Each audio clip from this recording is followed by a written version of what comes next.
Warning, this is a long post and mentions of rape. I finally decided to tell my story. I'm not sure if I'm going to post this anywhere or if I'm just going to write it down, but I think it's time that I stopped keeping it inside. I should mention that this story is both true and potentially not true. True because I'm not making any of this up, and not true because I suffer from a condition called psychotic depression, which is essentially clinical depression that comes with delusions and/or hallucinations. I am on medication for it, both antidepressants and antipsychotics.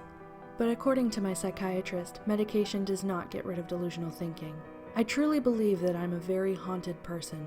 I have ghosts, angels, shadow people, and a demon following me around.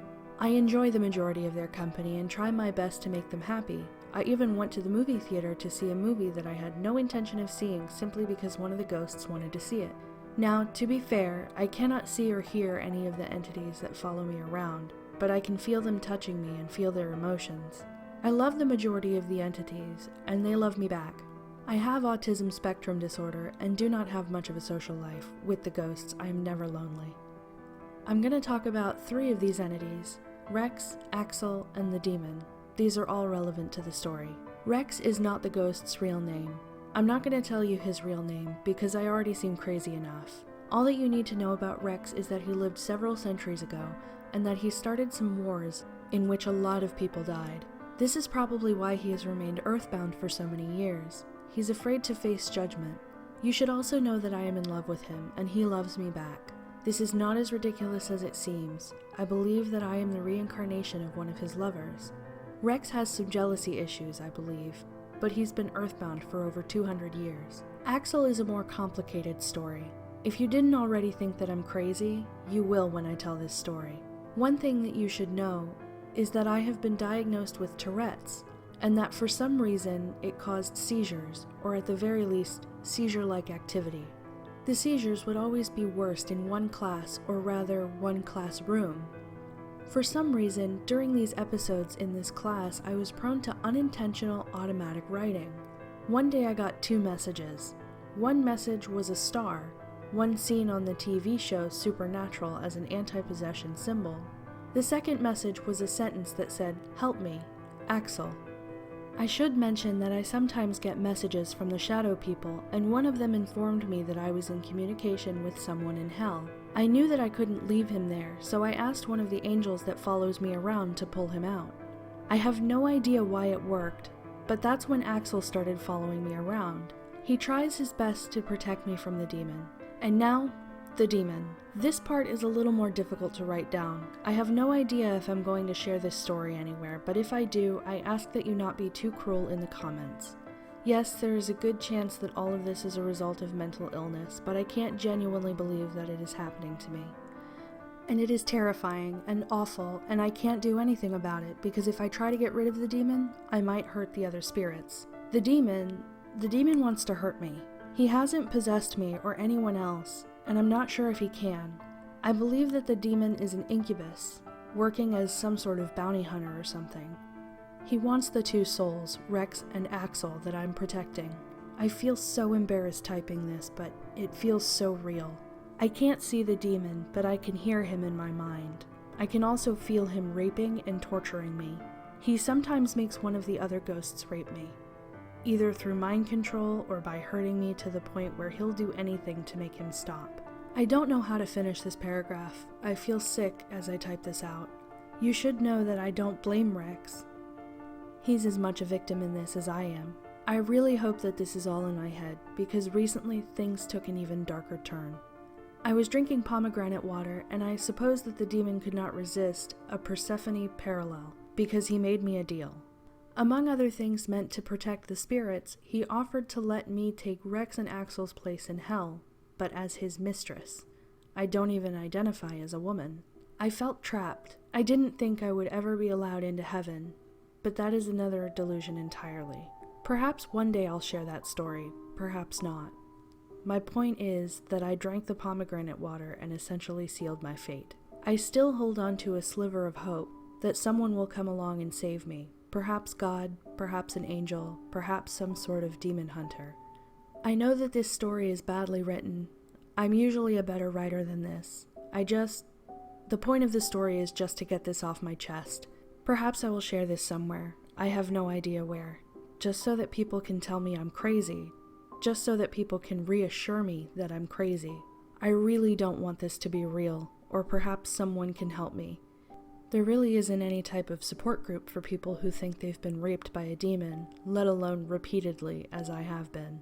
TLDR, I'm being stalked and raped by a demon, possibly, because I'm protecting 2 souls that he wants, and I may have traded my own soul for their safety.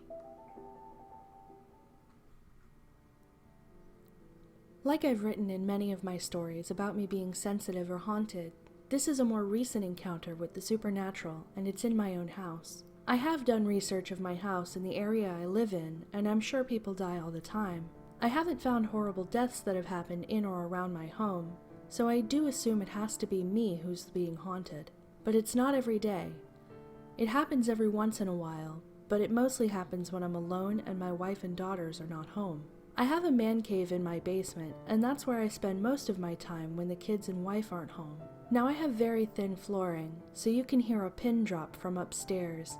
I mean, there is nothing you can't hear from downstairs. Anyways, this last time that I was alone, I was really freaked out. I was alone watching TV with my dog when all of a sudden, my dog, who was laying on my lap, got off and went to the stairs, just sat down looking up. This wasn't weird. She does it every time she hears someone at the door, so I half expected a knock at the door or the doorbell. Nothing happened, so I paid no attention to it. So I called my dog over, but she looked at me and looked back at the stairs, so that started to raise some alarms. But again, I chose to ignore it. As I started to turn the volume back up on my TV, I heard a large bang from upstairs, and my dog got up and started barking up a storm. I got up off the couch and told her to be quiet, trying to calm her down. I picked her up and put her on the couch, and although she stopped barking, she just kept growling and looking up toward the stairs. I wasn't scared, so I went up and checked to see what the hell that noise was, and I went past the kitchen and into the living room. I noticed my kids' bin of toys was dumped over, and the toys were scattered all over the place. I was a little scared by this point because this bin was heavy, and not only that, the bin was up against the wall in my living room, and yet some of the toys were even down the hall by my daughter's room. That made no sense. I quickly picked up all the toys and put everything back in the toy bin. I went downstairs, and as I got to the couch, I heard footsteps coming from the kids' room, but it wasn't one set, it was multiple feet running back and forth. It was at this point where I really felt a chill down my back. So instead of sitting down, I had to make sure there wasn't an intruder in my home. Of course, this wasn't possible. My home alarm was set, so I would know nobody could have been in my house. As I made my way to the stairs again, I got to the first step, and the running stopped. But there's a door that blocks the basement to the main floor, and it slammed open quickly and slammed shut. I froze, and this is where I got truly frightened. All of a sudden, I could hear footsteps running down the stairs, and I was at the bottom. Although I didn't see anything, I definitely felt a rush of cold air hit me. This wasn't a light breeze, but it was quick and hard and almost pushed me back. I didn't have the balls to go up, so I just got back to my couch, turned up the volume on the TV, and tried to ignore what had happened. I later went back upstairs to check all the doors and windows to make sure everything was secure. I do apologize for the long story, but I felt it was important to be specific with my encounter. I want to know what is going on, but I feel if I get too interested in this, it might flare up or something. And my first concern is obviously my wife and kids. So what do you guys think I should do? Leave a comment or let me know if something similar has happened to you. Well, when I was younger, I used to see ghosts. Like when I was 8 to 10. After that, I didn't see, sense, or hear anything paranormal. I'm quite happy about that. I'm still young, but I hear strange noises at night, and yesterday night was the worst. I already looked up if I have some sort of mental issue or something, and I didn't have one of those symptoms. Well, yesterday night I was on my phone. I couldn't sleep, so I put my phone on blue light, and I'll watch YouTube videos. But then, all of a sudden, it sounded like there were thrown 3 rocks at my balcony door. I thought, there's nothing wrong, it's just the wind. Although I told myself that, I still freaked out. It happened 2 more times in a span of an hour. so I think it was just something like the wind or something. After that, my room is next to the living room. I hear the sound of someone standing up from the computer stool. It makes this obvious and hard noise, so I thought, Mom is still awake. I'll just ask her if she can fix the sound or something. But then I noticed something.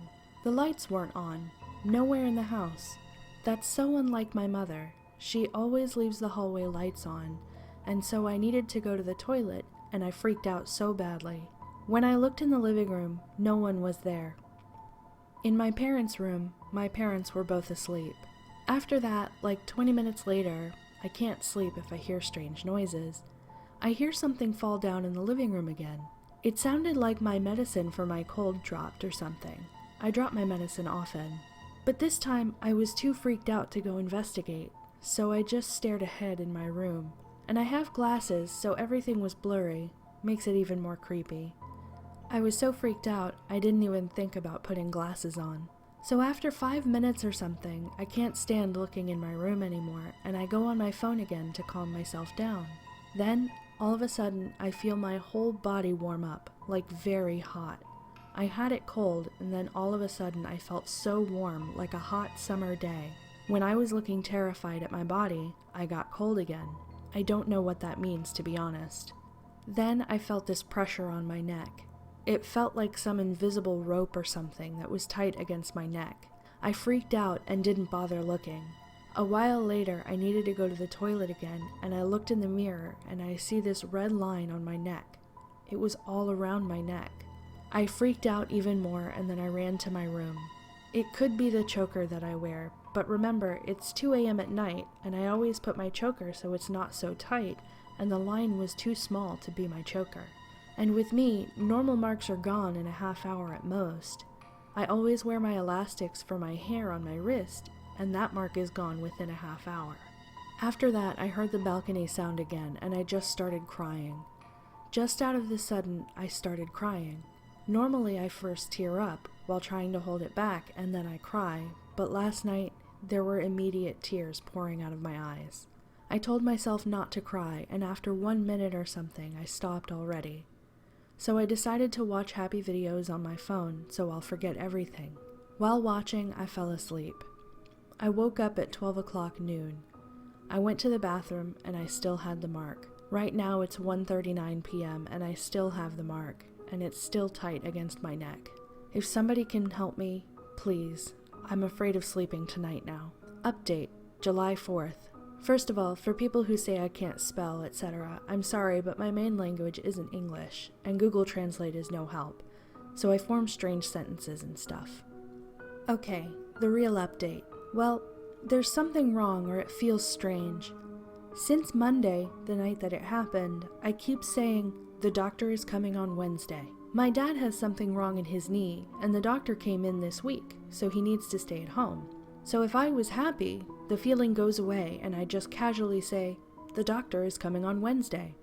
Then I'll stare at my mom or dad or an object behind them, and right after staring, I go right back to happy and continue doing what I was doing. Today, Wednesday, we were in the bus to a sort of party. When we were on this one specific street, I just casually turned to my mom and said, Mom, we need to get out of here. There's going to be an accident. And my mom said that I was crazy and that nothing would happen. Well, at 9 p.m. when we were coming back, the driver wouldn't ride through that street because there was an accident there. A car and a bus hit each other. My mom just looked terrified at me, and I was just looking at her like, why did I know that? And she didn't say anything for the rest of the ride. Well, this night I'm going to record while I'm in my room, and I'll listen to it back. There are 3 reasons. 1, to know I'm not crazy or something and not imagining it. 2, I can let my parents listen to it and hope they'll help me. 3, I think I'm going to do something like a sort of diary of all my paranormal experiences, and I can look if they're all connected. Hope you have a good day. Hi there. Thanks so much for listening. I hope you've enjoyed this video. If you have a story that you would like to have featured on this channel, whether it's paranormal, let's not meet, or even if it's fictional, send it to ReadingRubyYT@gmail.com. along with express consent for me to feature it here and your name as you would like it featured on this channel. That email address will be listed in the description below.